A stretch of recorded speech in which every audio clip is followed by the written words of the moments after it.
첫 번째 경기 아제르바이잔 대 슬로바키아 분석 시작해 보겠습니다.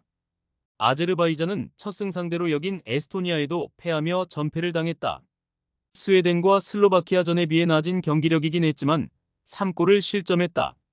대회 첫 승을 위해 바이라모프와 세이다예프가 측면과 최전방을 오가며 공격적으로 경기에 임했지만 그로 인해 수비 상황에서 숫자가 모자랐다. 이 경기는 홈이고 첫 승점을 위해 더 공격적인 운영을 할 것으로 보인다. 슬로바키아는 조 2위다. 그러나 직전 스웨덴 상대로 패하지 않았기에 언제든 한 경기 결과에 따라 1위로 올라설 수 있다. 때문에 이 경기에 전력을 다해서 승리를 노려야 한다. 스웨덴전 멀티골의 주인공인 스트렐레츠를 비롯해 하라슬린과 수슬로프 스리톱이 공격적으로 나설 것이고 두다와 나폴리의 스타 미드필더인 로보트카가 공격을 이끌 것이다. 슬로바키아의 승리를 본다. 아제르바이잔은 자국 클럽인 카라바흐의 성공과는 달리 국대 경기에서의 부진이 크다. 후세이노프와 마마도프 등 최종 수비도 무너졌고 중원 경기력도 떨어진다. 하라슬린과 페카릭이 경기 내내 측면을 휘저을 것이고 스트렐레츠가 해결할 슬로바키아가 승리할 것이다. 두 번째 경기 조지아 대 알바니아 분석 시작해 보겠습니다. 조지아는 우크라이나에 패하며 대회 첫 패배를 당했다. 체코전 대승에 이어 알바니아 원정에서도 승리했는데 승점을 위한 골이 나오지 않았다. 그래도 흡이차를 필두로 미카우타제가 경기 내내 위협적인 찬스를 만들었고 카카바데가 이끄는 수비도 안정적이었다. 달라진 전력으로 승격을 노리는 팀이고 이제 홈에서 1위 유지를 노리고 있다. 알바니아는 우크라이나전 승리 이후 연패를 당했다. 때문에 조하위권으로 처졌고 이번 원정에서 승점 추가가 간절하다.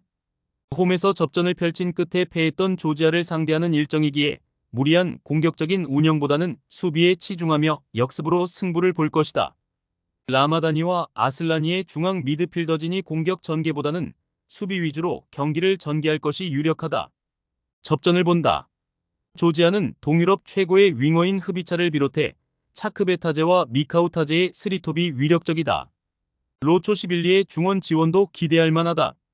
그러나 쿰불라와 이스마일리 등 세리에 상위 레벨의 활약을 한 센터백들이 최종 수비를 지켜낼 것이고 아슬라니의 수비 가담이 있을 원정팀 상대로 승점 1점에 만족해야 할 것이다.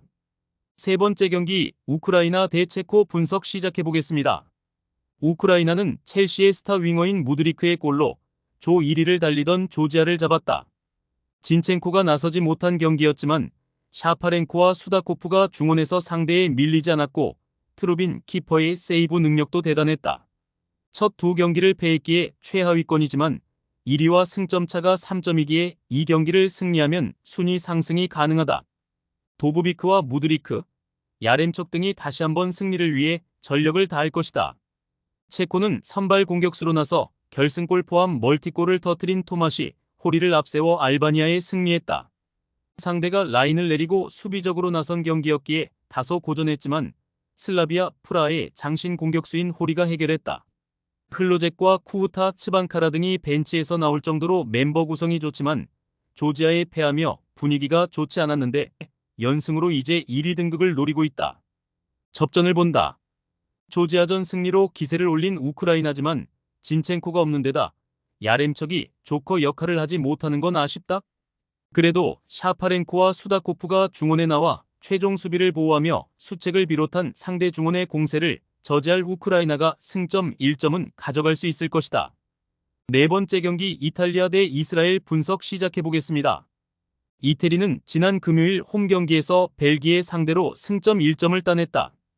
윙백인 캄비아소와 선발 스트라이커로 나선 레테기의 연속골이 터지며 앞서간 경기였는데 전반 막판 나온 펠레그리니의 퇴장이 변수였다. 후반 내내 수적 열세였기에 두 골을 허용하며 패배 위기까지 몰리긴 했지만 돈나룸마 키퍼가 결정적인 세이브로 패배는 당하지 않았다. 죽음의 조에 속했기에 조 1위에 대한 부담은 있지만 출발은 준수하다. 이스라엘은 지난 주말 경기에서 프랑스에 완패했다.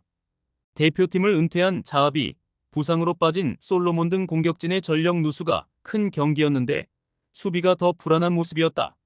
그로 인해 전패를 당했고 이 경기를 통해 승점 추가가 간절하다. 역습 상황을 이끌 마무드를 제외한 선수들이 수비 위주로 하프라인 밑에 배치되어 강팀을 상대할 것이다. 이태리의 승리를 본다.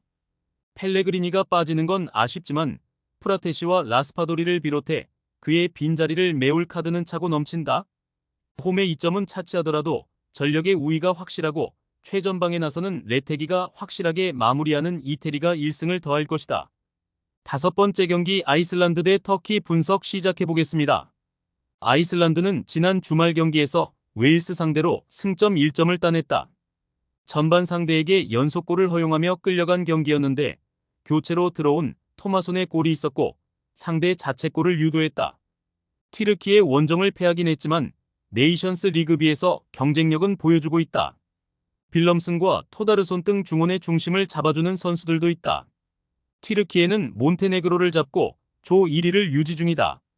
첫 경기 웨일스 원정에서 퇴장이 나오며 승리하지 못했는데 연승에 성공하며 리그 승격을 위해 나아가고 있다. 주장인 차라노글루가 팀의 중심을 잘 잡아주고 있고 퀼러와 아르티르콜루 등 해결할 선수들의 존재가 든든하다. 공수 밸런스가 네이션스 리그비 레벨에서는 최고 수준이다. 튀르키예의 승리를 본다. 아이슬란드는 그리스와 더불어 성공적으로 세대 교체를 단행했다. 오스카르손을 비롯해 향후 팀의 10년을 책임질 선수들도 나왔다. 그러나 차라노글루와 코쿠, 괸러 등 최고 수준의 중원을 가동할 튀르키예 상대로 고전할 것이다. 일마지의 마무리도 있을 원정팀이 승리하고 1위를 유지할 것이다. 최종 조합은 영상 아래 고정 댓글로 말 걸어주시면 오늘 정보방에서 무료로 공유해드립니다.